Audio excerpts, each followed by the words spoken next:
Right, so I got down there today, went to fill up the siphon from the thing, and the pump that always works brilliantly didn't bloody work, did it? So I've got to get that one ready and that one done. So I've just rebuilt the carburetors, cleaned the carburetor little nozzles they have in here with tiny little holes in them. So I've just done them both, just cleaned them both. Just putting on the float back on there, and hopefully we'll be ready to go. Bloody thing. Tell you just can't script it. This thing has been brilliant. It's always gone. Like last year I was raving about it. It just never stops. It's just perfect. I get up there today, Baltic conditions, trying to get the epoxy thing started. Would it start? Would it bugger? Thing is, I had left the fuel on. Normally what I do is I turn the fuel off. And again, I've said this before, but anybody working with these little pumps or little generators, you really need to turn the fuel off and then keep running the machine so it burns all that fuel out of the carburetor. Otherwise, what can happen over time is that fuel stays in the carburetor if you're not using it every week. Stays in the carburetor, gets dirty, bungs up these tiny little holes in this, like, little... so like, I should have done it. I should have got a video. I'm not going to take it out now. These tiny little holes that basically the fuel gets pumped out or pushed out of in the carburetor. Anyway, I've done it now. Hopefully, fingers crossed, it'll start once I fire her up. Boom. It was high. Look at that. That's a huge amount of water. Huge amount of water's come down the river. That would have all flooded last year. That would have all been flooded. So super happy to see that. It's all held up, doing the job. It's flowing down there nice and slowly, really, which I know means that, you know, we're still really high, but that was a massive, massive flood event. She's done the job. Happy days, happy days. Stoked. Let's check out, this was always the spot where it was flooding last year. Yeah, she's super high, but it's, that's it, it's held. It's held. Yep, this was the spot that was just flooding across here last year, so we're all good. We're all good. We ain't going to get much more rain than what we've just had. That was pretty cataclysmic amount of water and rain, so that's held up well. It's done the job, look. Pucker. Hey. Okay, so the field obviously flooded all around through here, flooded into my channel, but my channel's held out as well. There is a bit of water this side, but I don't think it's flooded across there. It's all looking like it's all looking good to me. It's looking like it held. I mean, it's high. It is high, blimey neck. But done the job. All right, let's go and have a look see if there's any of it. So this is the water coming in now from the top lake. So that's going to be well high. It's coming over the monk boards there. I possibly should have let a bit out and then put the boards back in, but I think with that amount of rain it would have been too much anyway. But we're still losing water even though we got that coming in. So wow, yeah, big amount of rain. I know I got a message from Kev Ellis this morning up at Rainbow saying, "Oh my God, did you get all that?" And yes, we did. Yeah, it was savage. There's no doubt about that. But it's all held up at Fensmere, thank goodness. Way. No more carnage like we had last year. Me pulling my bloody beard out. So here we are anyway. Have a look here, what's going on. As you can see, it's dropping here. There's going to be a load of holes. There's a load of carp holes out here. I see a bubbler out there as well. There's a load of carp holes here. And what I will do is, once the water's down, I will do a whole look around the bottom of a fish farm lake and show you what these fish get up to, because they do a fair amount of excavation, that's for sure. And this is the water coming into the top of the top lake. So again, plenty of it. And the fish were just up here then. I've just spooked a load here. They've just bow waved off. So they were up here sampling the new water. I also put some maize out here the other day, so they're probably up there eating that. Loving life. Look at that, lovely. Lovely, lovely, lovely. Really good to see this lake looking really good at the moment with that top section now covered. And yeah, it's going to be a great place to bring on the C3s in the coming years. This netting of this lake and the harvest from here, which will only be to go back into the top lake, will be done in February. I'm going to do it in early Feb, so I'll keep you posted when that is, and it'll only be a couple of us doing it. Yeah, so look, that was all very encouraging, to be fair, because you know, I hadn't really considered the amount of rain that we just had, but it really was cataclysmic. So the fact that everything's held, everything's good, although it's close, I think we're going to be all right. We've got no more coming from this rain event anyway. Looks like it's just a few showers for later on today and tomorrow, so nothing major. Not like that continual, I mean, literally it was, I think, 14 hours of solid, heavy rain. So it was a pretty big one. Anyway, there we go.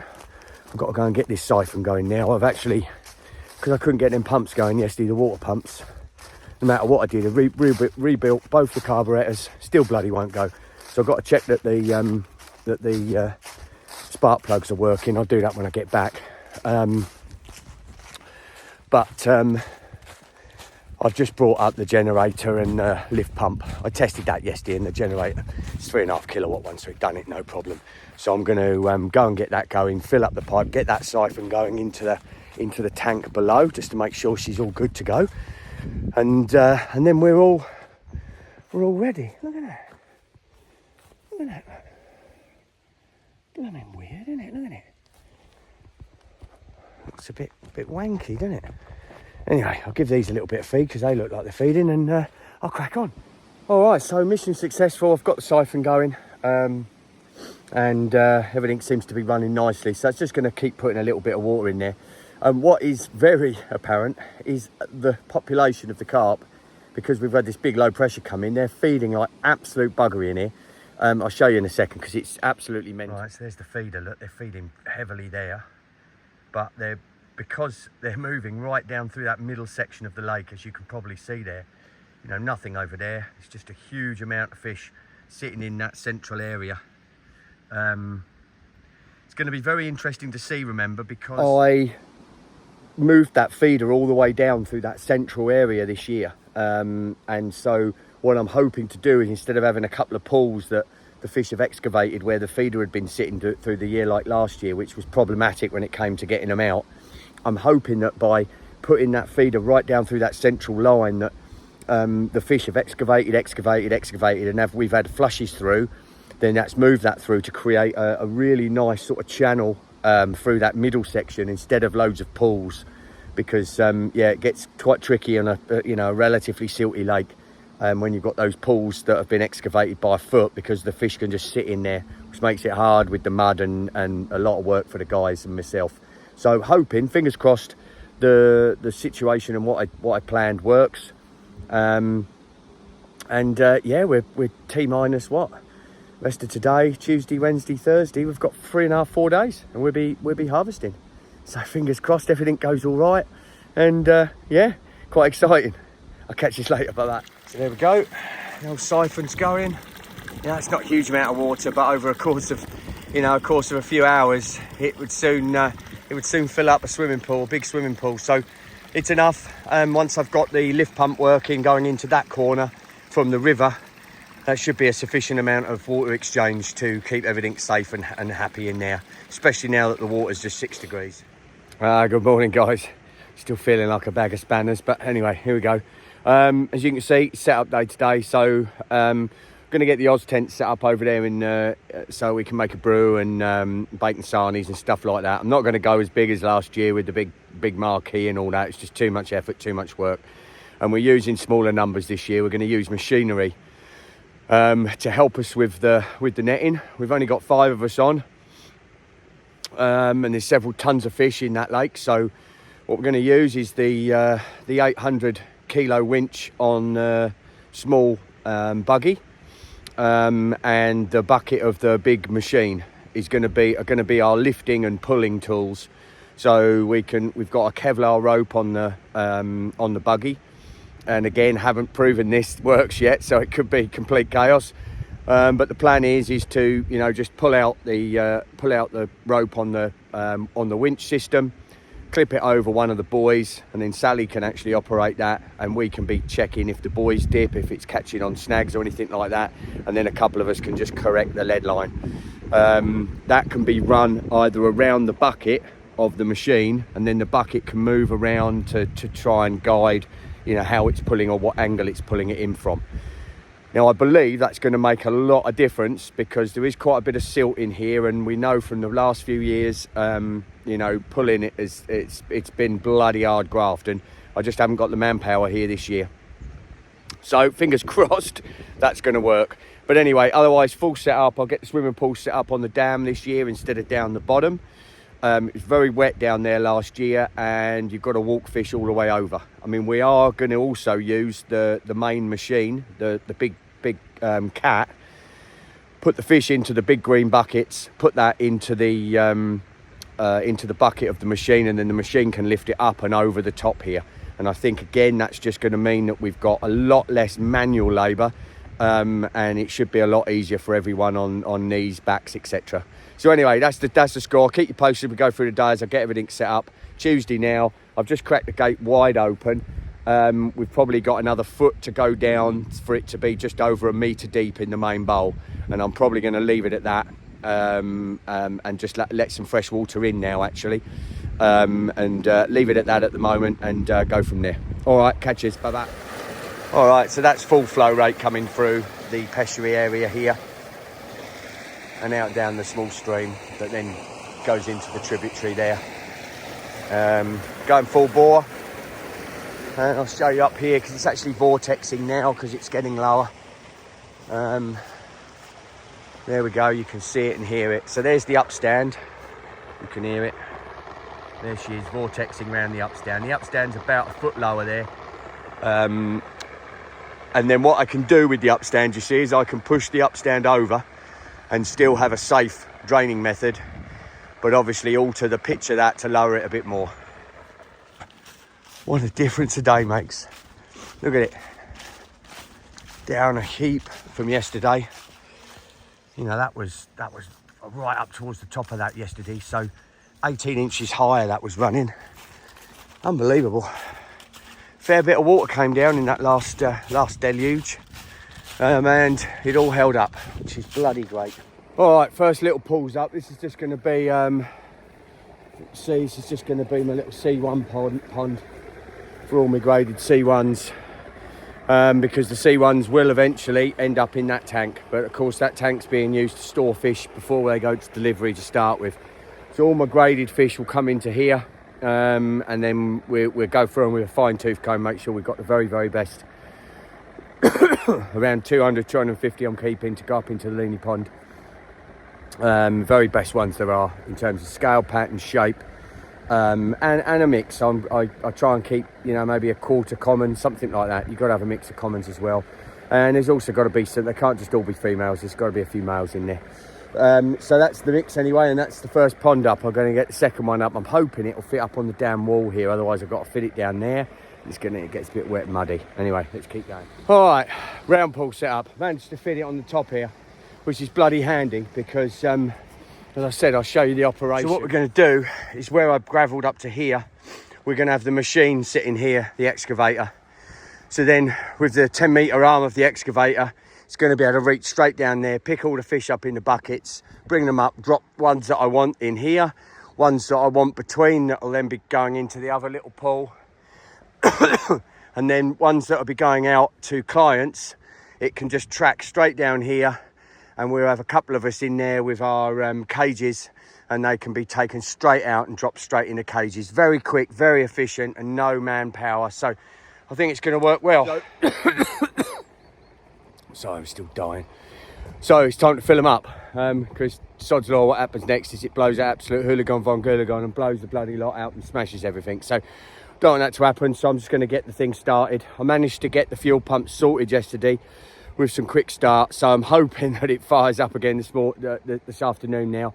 I can fill these up quickly, and we're on a winner. Okay, so filled.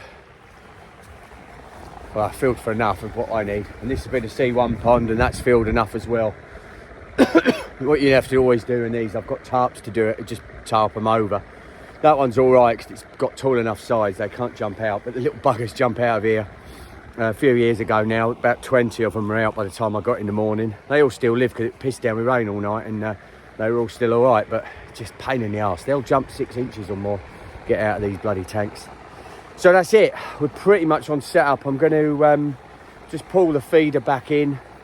I've got there's probably still another foot on top of that pipe to keep going. I don't want it going down too quickly, so I should just slow that down. It's been going pretty hard now since I've been here today. And then tomorrow I'm just going to have to, where the upstand pipe is up, I'm going to have to keep leaning it over just to get that water down. Probably needs to come down, I don't know, probably another 500-600 mil, and then should be perfect for the first two draws on the net. Yeah, all right, okay, let's start making this place look all right and clearing it up a little bit, and then I'll go and get the rest of the jobs done. Catch you, bye-bye. Well, that lot tells you I've just been for a swim. You can't script it, can you? What an absolute ball. All right, morning, guys. Wednesday morning. I'm just emptying the tank below the dam at the moment. Because I've got about 150 tench in there, which I'm going to take out, put in a separate little holding pen, just so there's not that extra biomass in the tanks when I've got my carp in there. I thought I'd just come and show you some of the shallows up at the top end of this lake.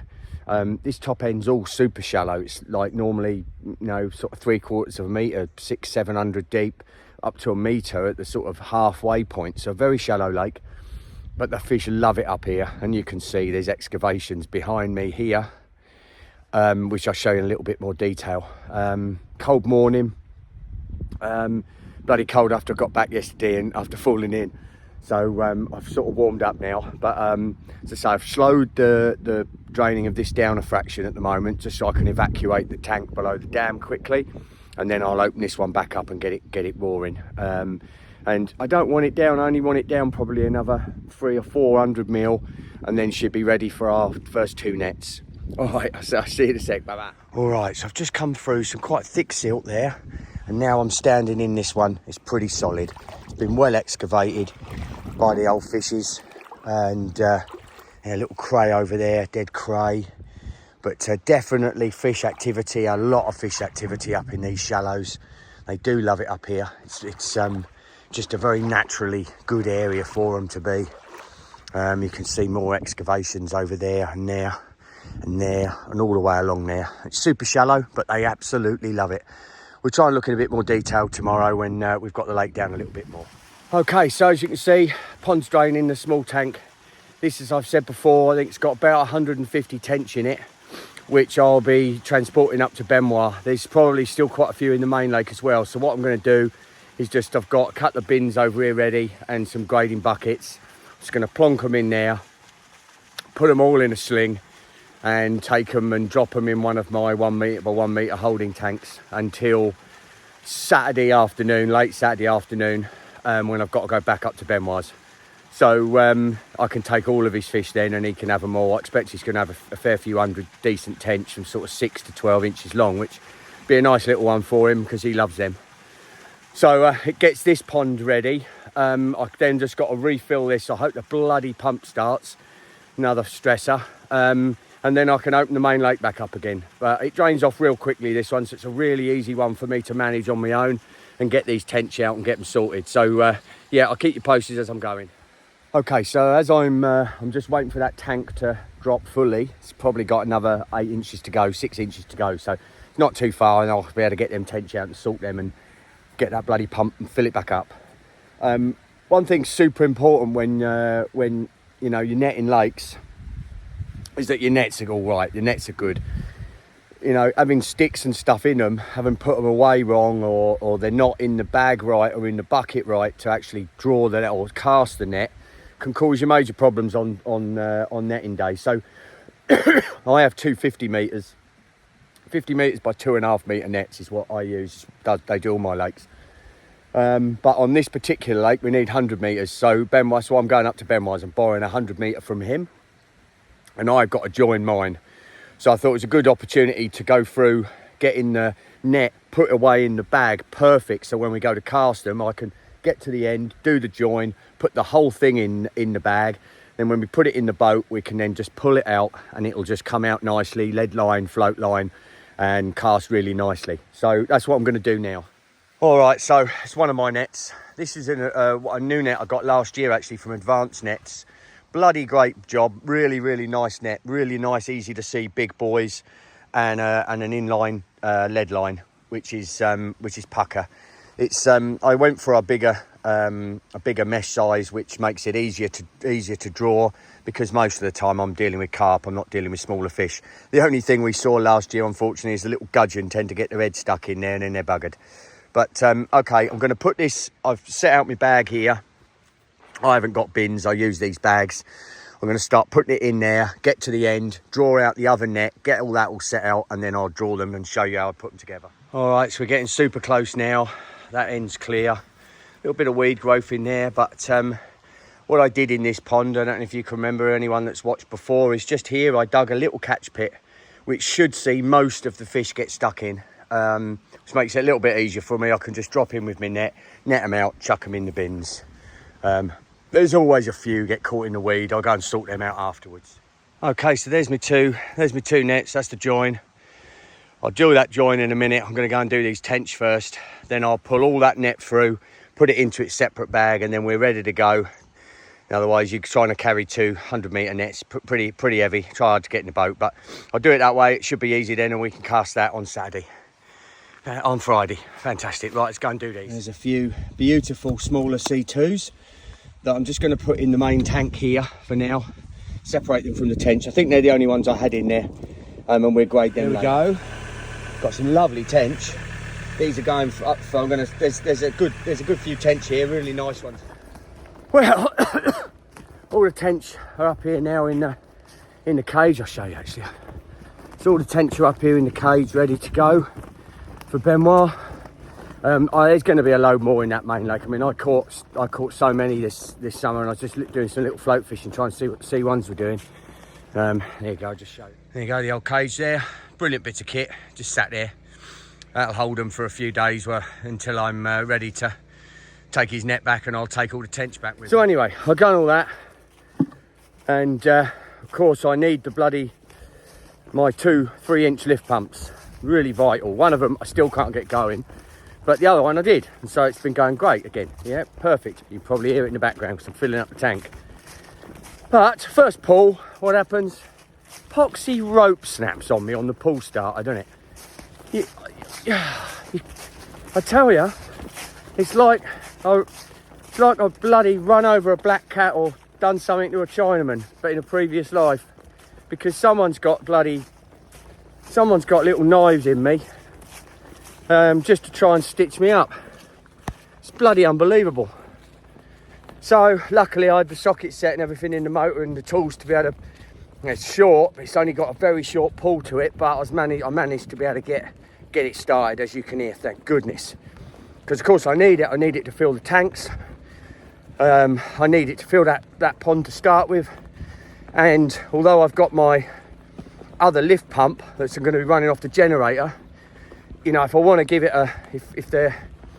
if I'm worried that the oxygen levels are dropping in that tank, I can give them a big hefty hit of water from the lift pump, from the 3-inch pipe.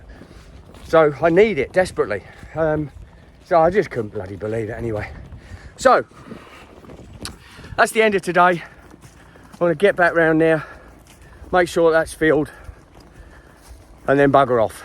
I think everything else is good now. Everything else is set up, ready to rock and roll. Thursday tomorrow be the final checks, really. I should be up here just to be a presence and make sure that the lake's just about right, and then the boys will arrive tomorrow night, and we'll be up here before first light on Friday morning, hopefully all ready to go, and we'll have a successful netting and everything will go without dramas. That would be good, actually. I'm all set then. try and get everything packed away late Sunday, Monday, and then get the van packed, and then get off to Rainbow. No rest for the wicked, is there? Hey?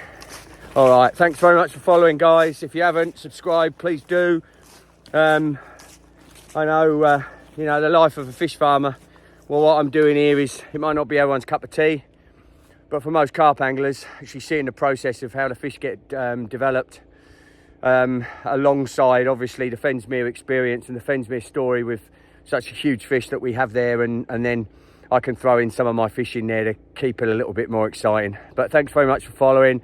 If you haven't subscribed, please do, and hit the likes. I think the like buttons really help the algorithm or something. Anyway, catch us. Bye bye.